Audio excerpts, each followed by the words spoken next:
Greetings, everybody. Go downstairs. We now continue with the daf in the Rif. We are starting from the bottom two lines of Gimel Amud Beis, 3b, and the Rif page at the very bottom. So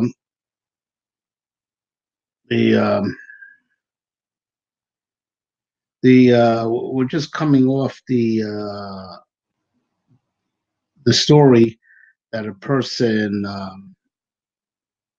was did not daven in the same outside. He davened outside of shul, not in the same direction of the shul, and he was punished by death. Listen to our previous session for that. So Amru Shua ben Levi so Shua ben Levi added a further halacha. You're not even allowed to pass by a shul when people are davening and you don't go in there because it looks like you don't acknowledge God that everyone else is worshiping. Now we're going to qualify that. Don't get scared. The Gemara is now the Gemara, which the Rif, transcribes and summarizes for us, qualifies that that's Amar Abaye, said Abaye. Lo Amran el the lo dari tuna lo manach tefillin v'leka shtei psachim v'leka be'krishtach riti. Right, Abaye said this, which is like you cannot pass by a shul while the shul is davening without going in and participating. That's prohibited. That's only talking about you're not carrying a load. So because if you're carrying a load, people understand. They judge you favorably. The reason why you're not worshiping with them is because you're busy. You have your a load to carry. You have a burden to carry. You're not available. It's not because you don't acknowledge God. Right, and also it's also talking about also another exception to the rule is there's like actually more exceptions than there is a rule. Right, is that you're not wearing tefillin. If you're wearing tefillin, you show you acknowledge the Creator, you acknowledge the God of Israel because you're wearing tefillin. So they're not going to suspect the reason why you're not in shul davening with the rest of them is they're not going to suspect you of being guilty of that you don't worship God or you don't acknowledge God because you're wearing tefillin after all. And also it's also talking about that there's only one opening to the shul, right? So they so if you're not going in there, you're not. So again, so we're whittling it down to you're not carrying a burden and you're not carrying a load. You're not wearing tefillin, and even so, it's only a problem. There's only one doorway, right, to the shul, and so you're not going in the only way that there's going. So it's like you're missing, the davening. But if there's another doorway, then it's okay because they ought to judge you favorably that you probably went in the other doorway. But like a and all this is also talking about that there is no other shul in town. If there's another shul in town, even if you're not carrying a load, even if you're not wearing tefillin, even if there's only one doorway to shul, but they should be judging you favorably that you do worship Hashem, and you're going to do it in the other shul in town. Right? If you have any one of these criteria laid up above, that's but it's not a problem. Right, so the Rif has interesting girsa different than our Gemara. So anyone who actually has a set place for his learning, his Torah learning. In our Gemara it says tefillah for his davening, which would be that the Gemara is bringing another pasuk of how before we brought it that you're following in the ways of Avraham Avinu, right? That he also had a set place for davening. So over here the Gemara is adding if you have a set place for davening. We'll read it according to the ways in our Gemara, then we're going to say it over the ways in Rif. Right, the ways in our Gemara it says that the Gemaras that we learned, it's the typical Vilna Shas edition.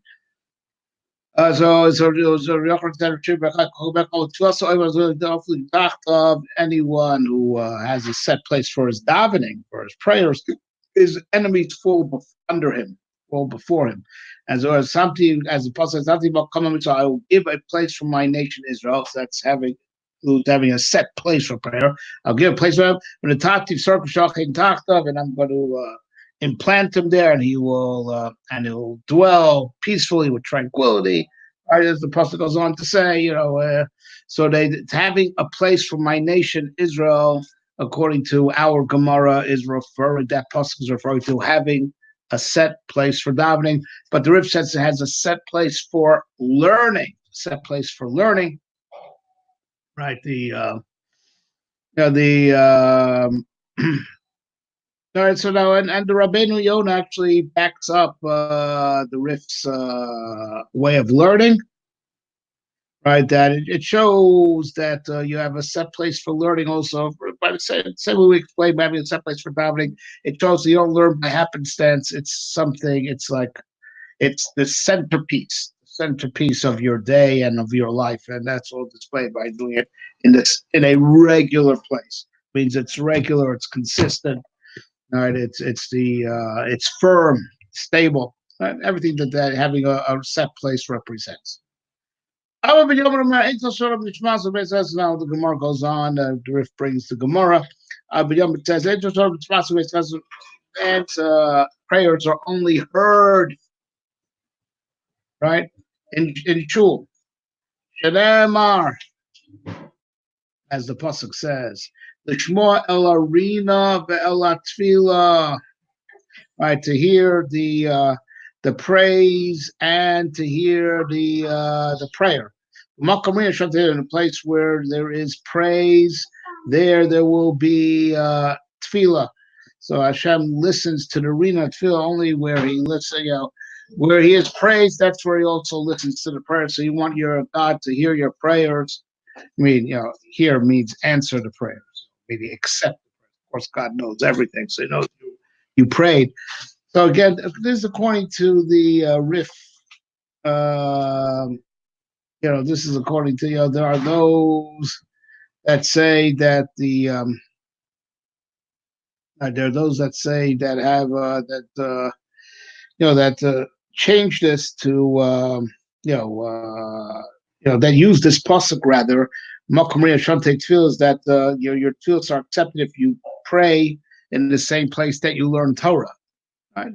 But the Rif Skirs is using this pasuk to refer to God is praised in the shul, so also the tefillah will be accepted in the shul.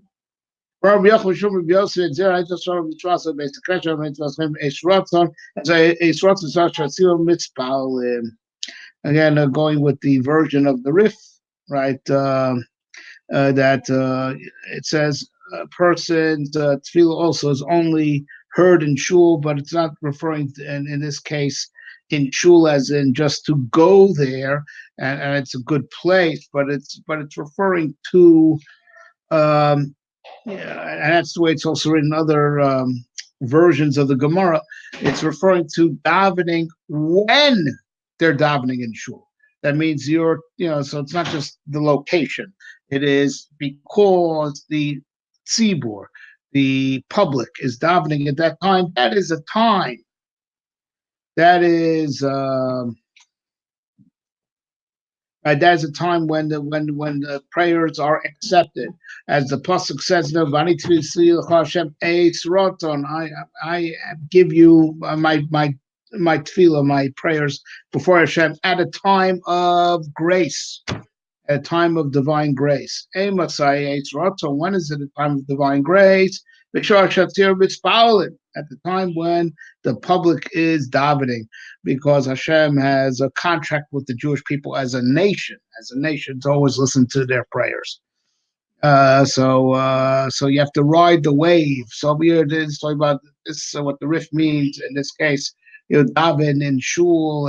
It means daven at the time, not necessarily in the location. It's not so much the location, but to daven at the same time as the public is davening. Because then, when the public davens, that is an Eis Ratzon. That's the time of divine grace, and that is the time to pray and to accept that. Expect that the prayers be accepted. Rabbi Yossi brought a different pasuk from Yeshayahu. Eis Ratzon ani sicha, at the time of divine grace, I answer you. All right, so the All right, so he just brought it from just brought an alternate source from Yeshayahu. And Rav Nachman Omar Me'ach, Rav Nachman brought another source. So just bring it. Many took it a lutis and Kel Kabiblam. I said the God of the masses will not do not in any way be dismissive or denigrate the prayers. Again, all these psukim are back up to that. The notion that actually is being promoted over here is that when the public davens, that time is a time of divine grace, and that is the time to ride that wave and daven. Preferably amongst the public, but if not, I do believe we're going to learn that it's in the Gemara that if a person can't actually do it with the public in shul, at the very least, he should at least time it. If he's davening at home because he doesn't feel well or he can't get the shul, time it and daven at the same time, because the time is not just the place, but the time that the public davens, that is a time of divine grace, and that's the time to daven.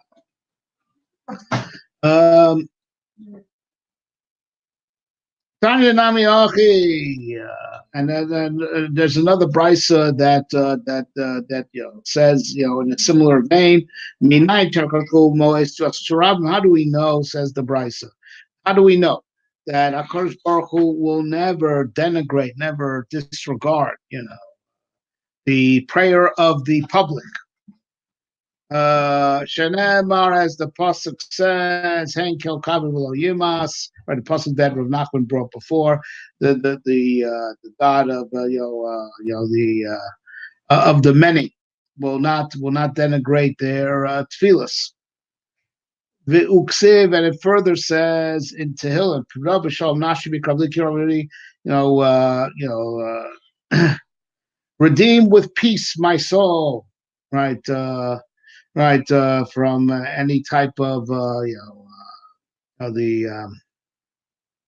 any type of engagement. Krava means like a military engagement. Mikravli. So redeem my soul in peace from any battles that are upon me. Ki berabim, because the many are with me.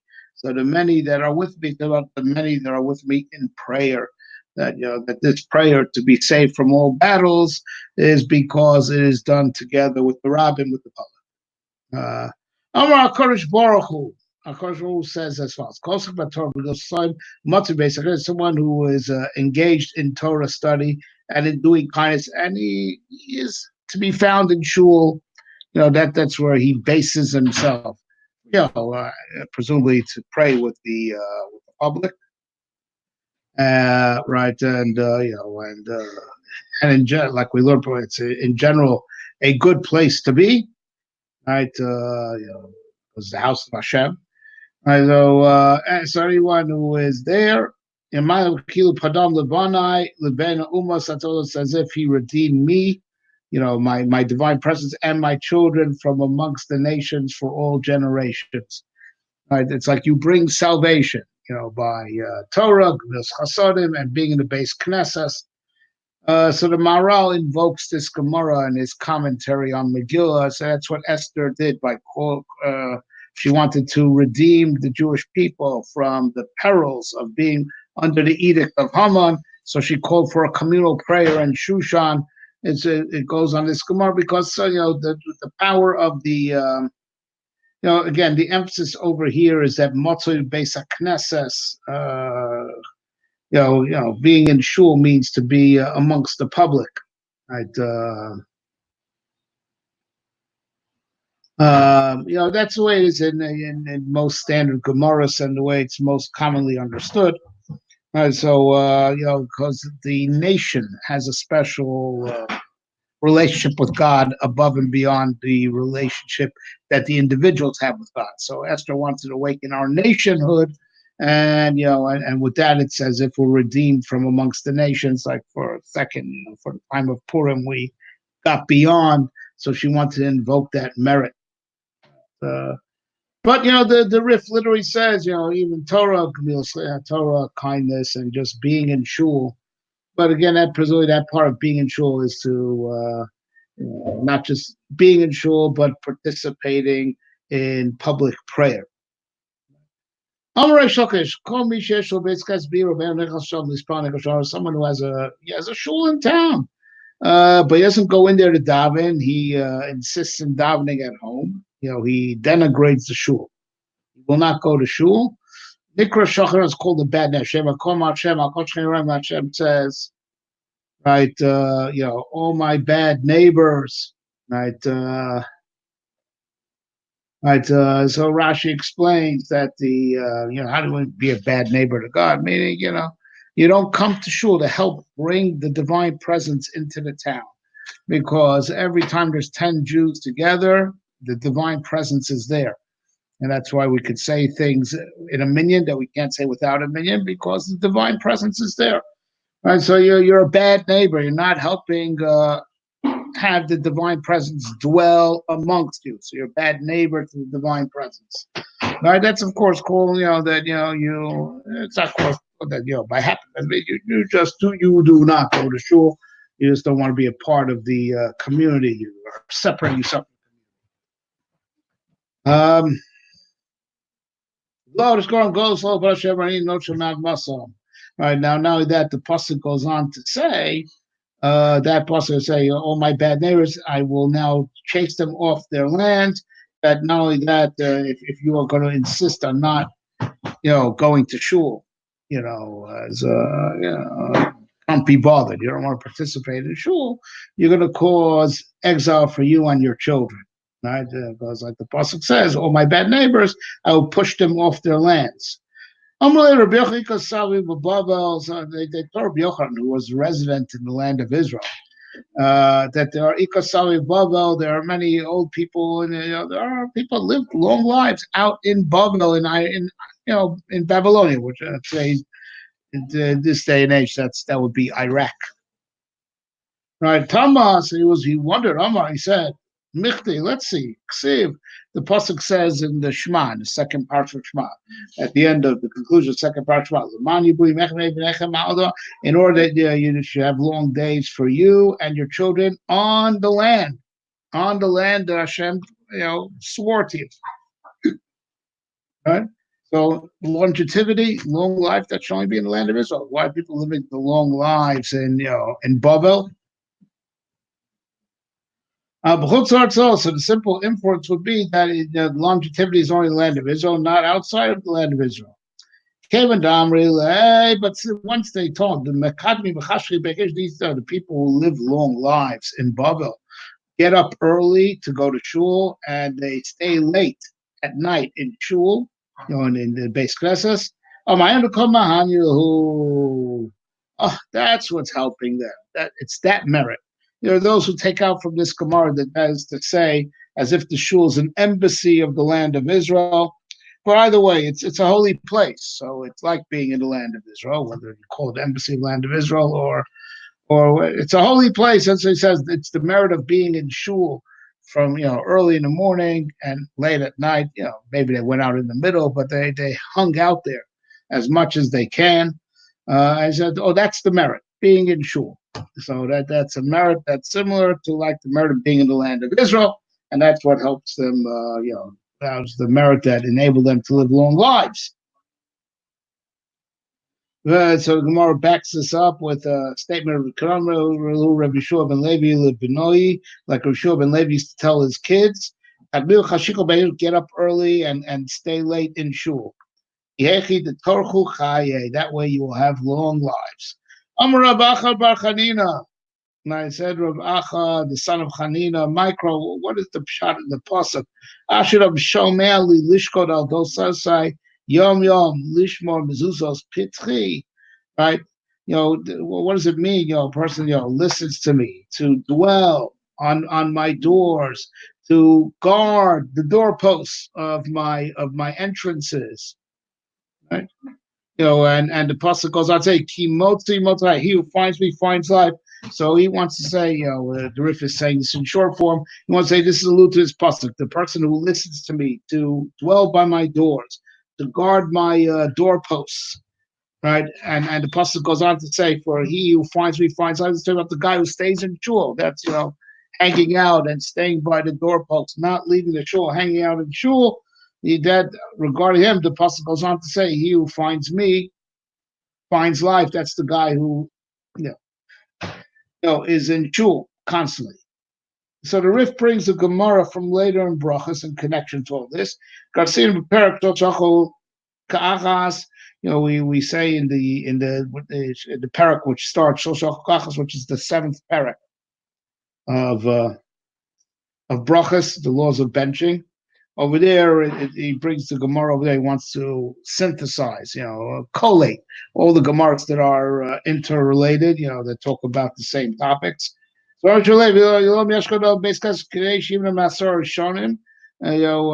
person should always get up early to go to shul. So he should be from amongst the 10 first people in shul that make up the minyan. Because even if 100 people come after him, he gets the merit of all of them. Literally gets all their merit, like those people come after him, have nothing to gain by going to shul. No, he gets schar as if, meaning they get their reward, of course, for coming to daven, and Tzibur with the public. It means that he gets reward parallel to all them, but without diminishing their reward. Now, why? Because there are some that say it's to be the 10th, but anyway, being from amongst the first 10, once there's a minyan, that's already a public. So all these guys who are coming after them aren't adding anything as far as creating a public. So they're coming and they're getting the merit of davening in public. But the first 10 make the public. That's why the first 10, or the 10th, according to some ways of reading, right? Made the public. So once a public is a public, big public, small public, it's all equally called a public. The same corporate entity of public. All right, so that's why the first 10, or according to the guy who made it 10 exactly, his merit is as big as everyone else that comes after him, because he's the one who made the public. The rest, even if it's 1,000 coming afterwards, they're just riding the wave that's there already, thanks to him and the other first 9.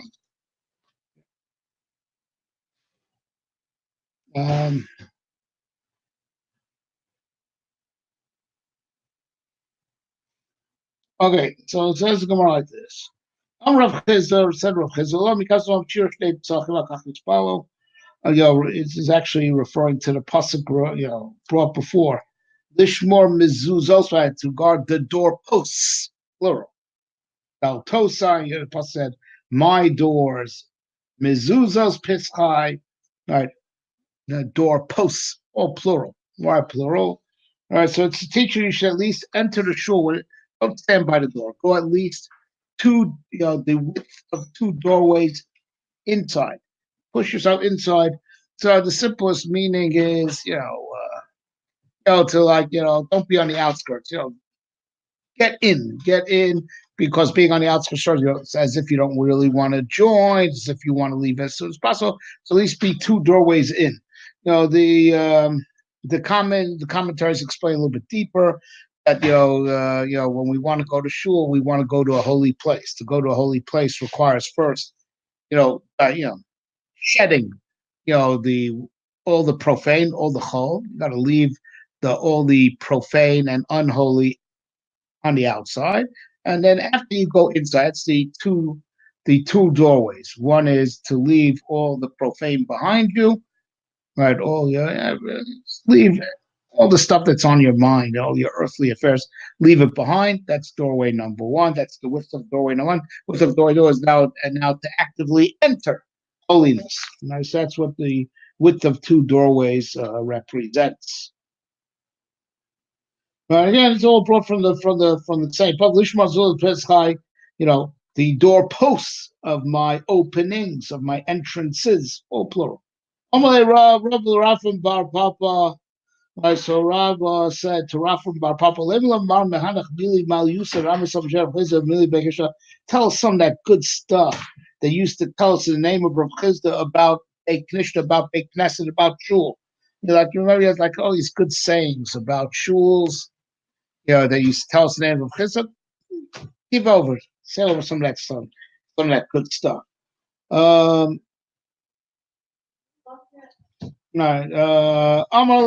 so he told Rav from Bar Papa says to Rava, all right, he responds, your wish is my command, it doesn't say it in Gemara, but he says, fine, okay, no problem. Amalei told him, Hachem Rav Chizda said as follows, what is the pshat in the pasuk? Oh, Hashem loves the gates of Zion more than all the dwellings of Yaakov. What are the gates of Zion? What are the dwellings of Yaakov? Oh, Hashem Hashem likes those gates where they're working over halacha, they're clarifying the law, where they're learning and they're clarifying halacha. He likes them more than all the shuls in the world. All the shuls anywhere, wherever, where the place where they're learning and they're clarifying halacha, Hashem likes that more than all the shuls of all Jewish communities combined. Over here, the assumption is the shuls, they're only davening and not learning. If it serves both purposes, that's also Shari Mitzuyam Ba'alacha. Right? But that's what it is. Hashem loves the place where they clarify halacha more than all the shuls. And this is what Rav Chia Bar Ami said in the name of Ula. From the day the temple was destroyed. The only thing that Hashem says is like really his place, like the temple. It's like really his place is the 4 cubits of a person who learning Torah. As a person, a person takes up 4 amos. A person stuck in the public domain. On Shabbos he has 4 amos he has a 4 amos radius.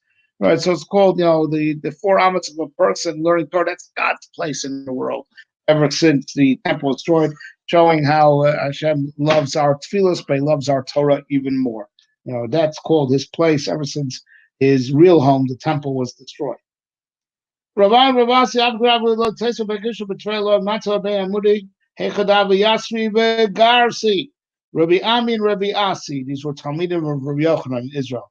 Even though there were 13 shuls in Tveria where they lived, Tiberias, they didn't daven anywhere place except between the pillars which was their set place where they used to sit and learn. Because now we see that a base medrash, a place of learning, is even holier than a base knesset. It's more God's place, even more than the shul. So therefore, you should take advantage, and if you can, you should daven where you learn. So even though they had 13 shuls, they used to only daven between the 2 pillars where he used to sit and learn. Abai says, I used to learn in my house. And then I used to go out to shul to daven and, together with the public.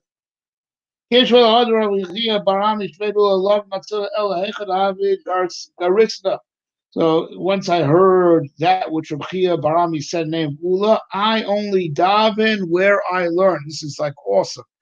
It sounds like according to Rif. Now you ask your local Orthodox rabbi because there are a lot of different opinions in the Rishonim, but it sounds like from the Rif, the way he brings it is that a Abai would indeed learn in his home, right? You're davening in his home because that's where he learns, because that's the place, your place. So, but it's talking about, but even if you take it to that extreme, which is the way it's written in the Rif, that it's better to daven where you learn at home than go to shul. So 2 things, 2 qualifying facts. First and foremost, that is the place we learn, not that you happen to learn in your home. That's where he learned. That was his set place for learning. If you happen to learn in your home, but it's not your set place of learning, then it doesn't apply. It's about having a set place of learning. So that's where you should daven.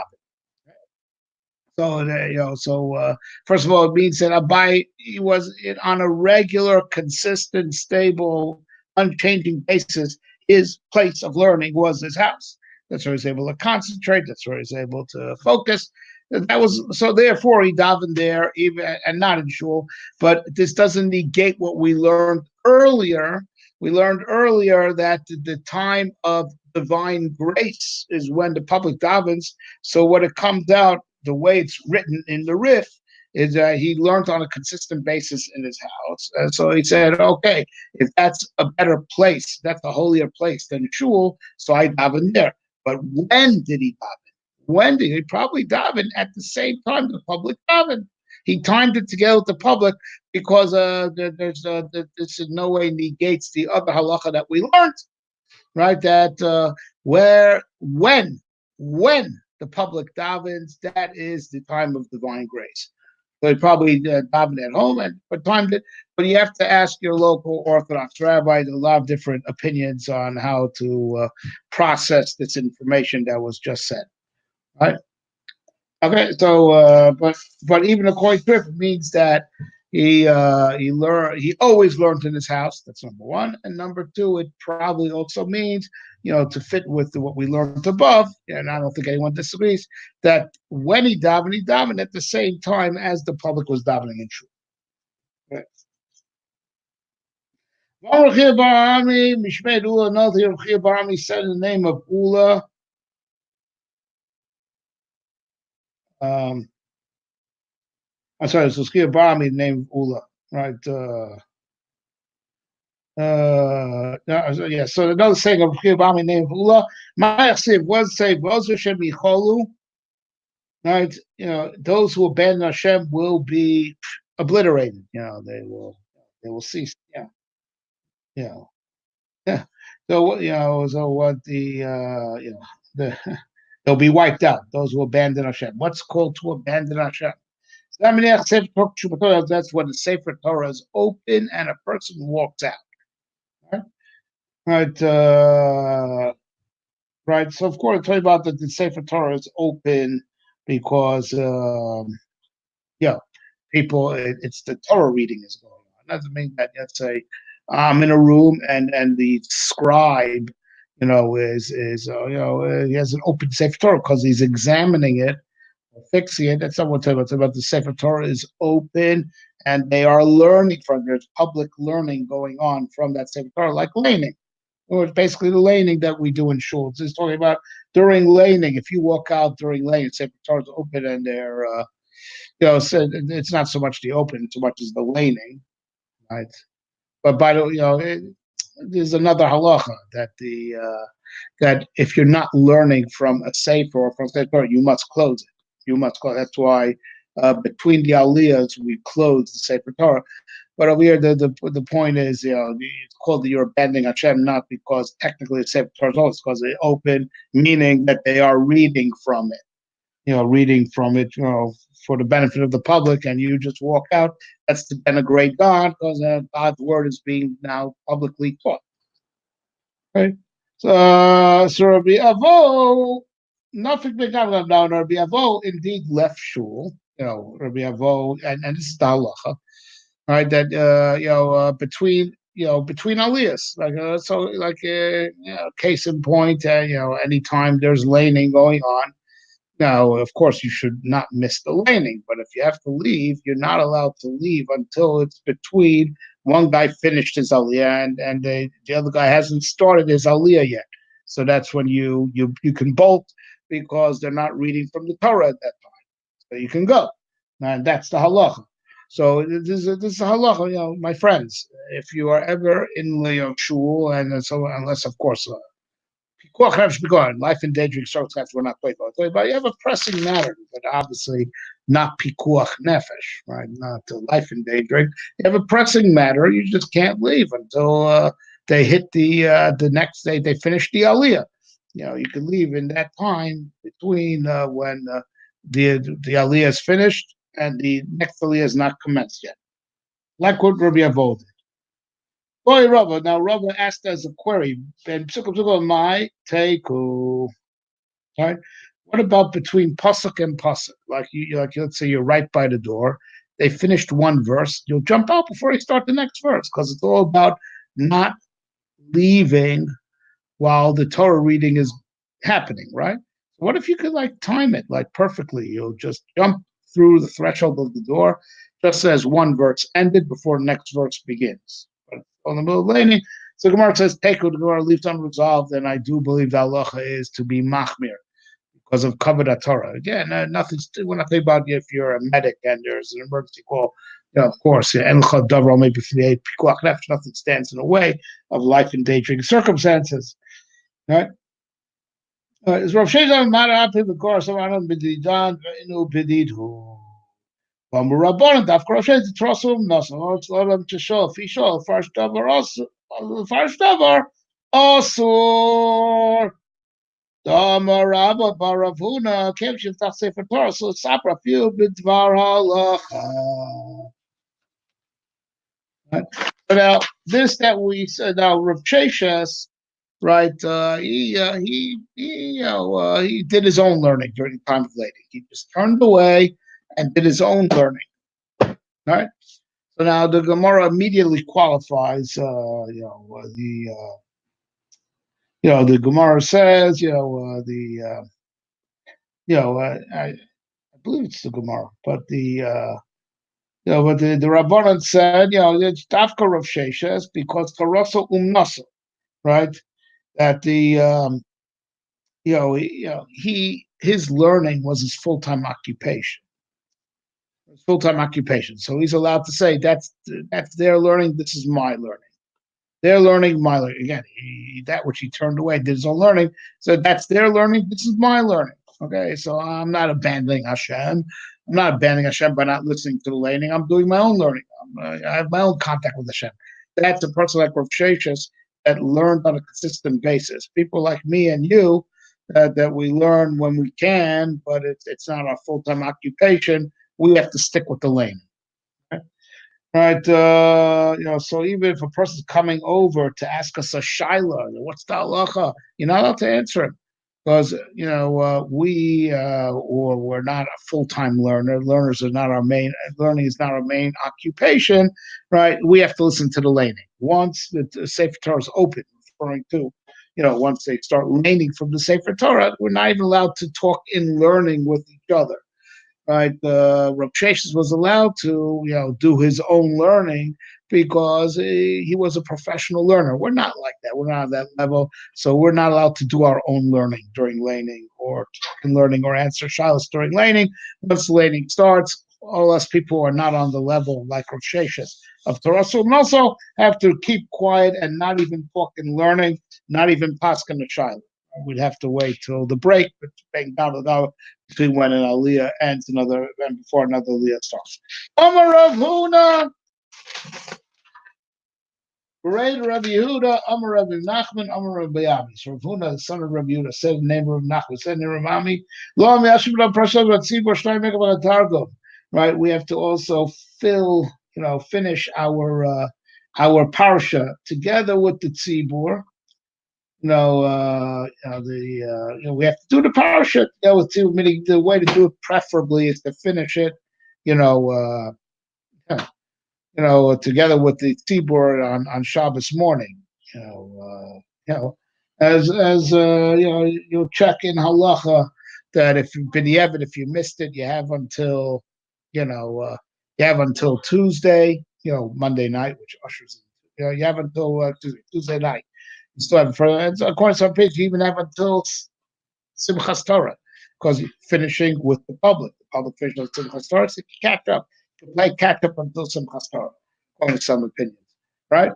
But the idea is finish your parsha together with the tzibur.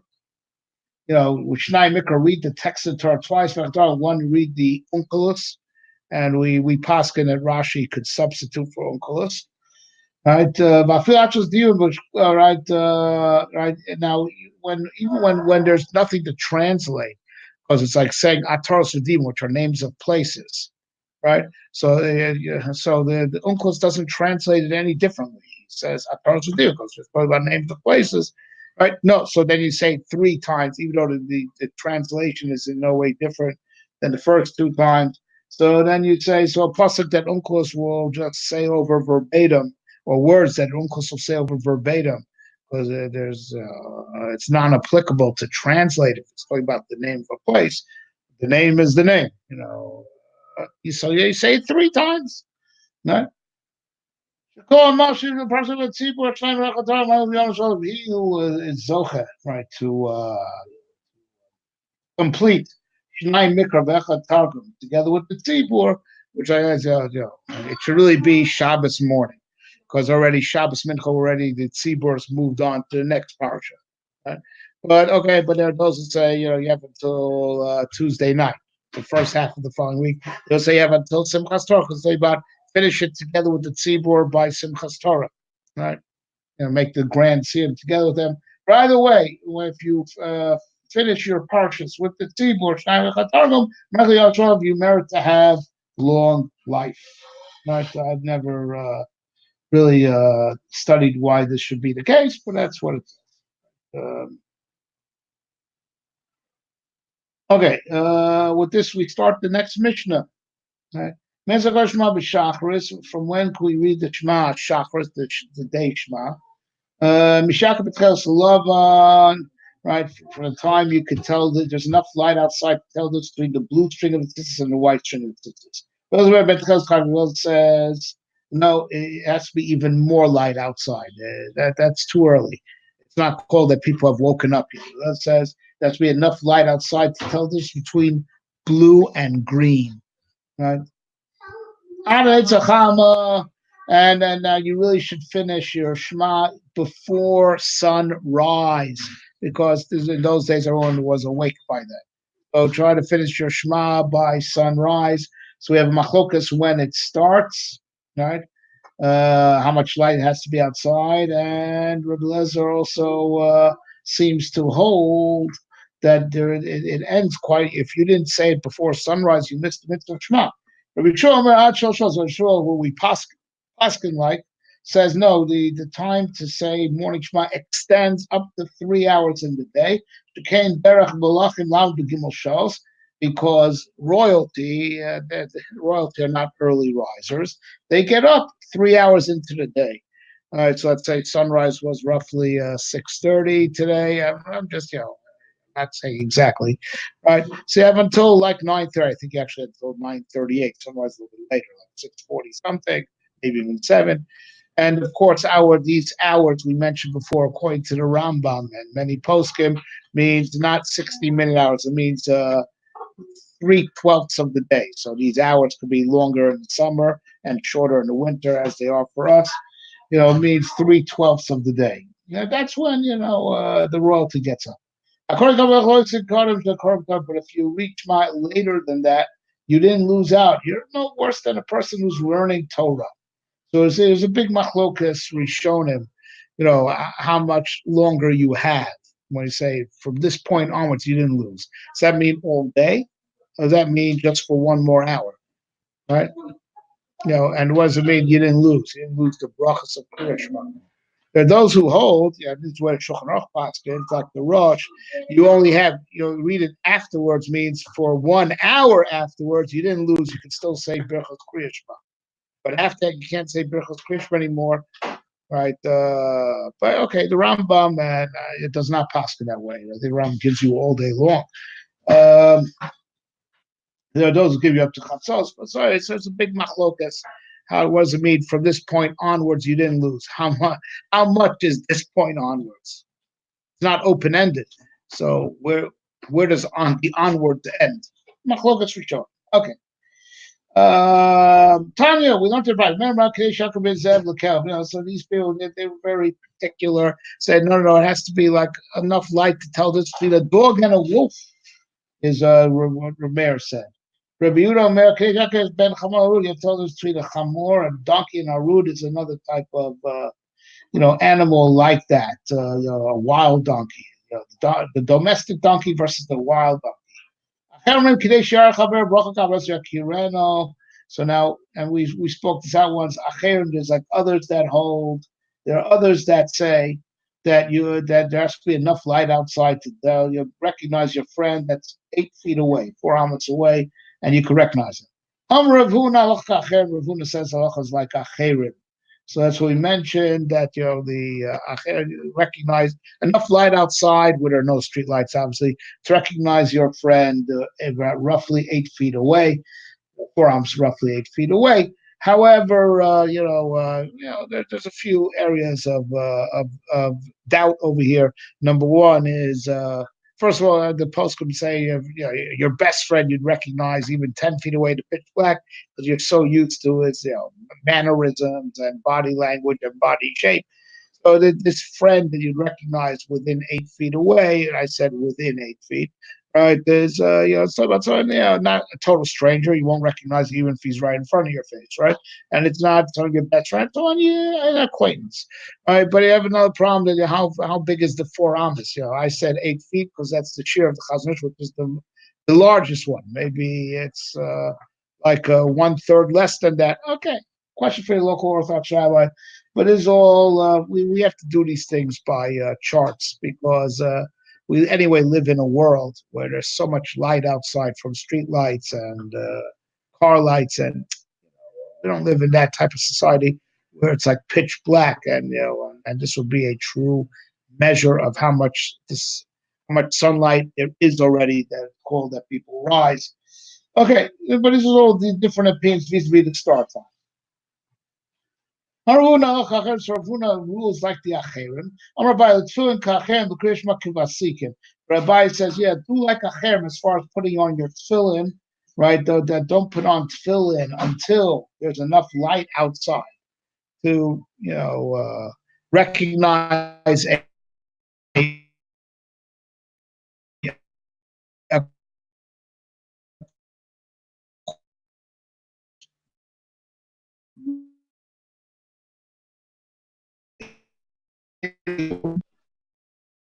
that Rav Yochanan says, right?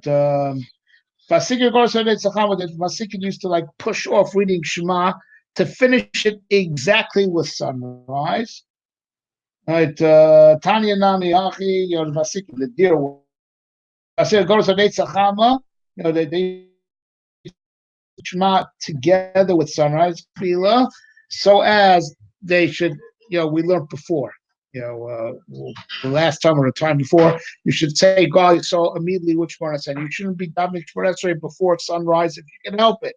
Like we learned earlier, you should only be davening Shemona Esrei before sunrise if you must travel. Otherwise, you're only supposed to daven Shemona Esrei after sunrise. We're also supposed to have Gula and Tefillah together. So you should engineer it, and you finish Shema exactly at sunrise. So you said Shema, before sunrise, right? And you could immediately go into Shemona Esrei immediately following sunrise, and there's no break between your Gula and Tefillah. Rav Zera Mikra. So Rav Zera said, "What is the pasuk that seems to dictate this?" Right? That you should do it this way. That you should daven Shema so as to finish it before sunrise, and then say Shemona Esrei immediately following sunrise. Yeruchai Shemesh, right? We will see you, Hashem, together with the sun. So just together with this, we appear before Hashem, right? Together with how the sun also rises. That's a pasuk. So the Rif paskins that this is indeed the halacha. This is the way you should do it. You should do it if you can. People, should daven, vasikin, nates, if they can. Ella miu less close yachol remember achin kiam. Also, afilachi mitzvah create kodem netz hachama ma kadesh lo yitfal el lachar netz hachama. Jintzos pal bayam apri she'eno im ma netz hachama davka. So, but the Rif also points out it's very hard to time this exactly, right? So he says, look, but do the best you can. So daven, Shema, a little bit before Netzachama. Could be, because you want to be sure, right, that you're not going to hit Shemona Esrei until after sunrise. So it could be that your Shema will cross over the line and be a little bit after sunrise. Also, not terrible, right?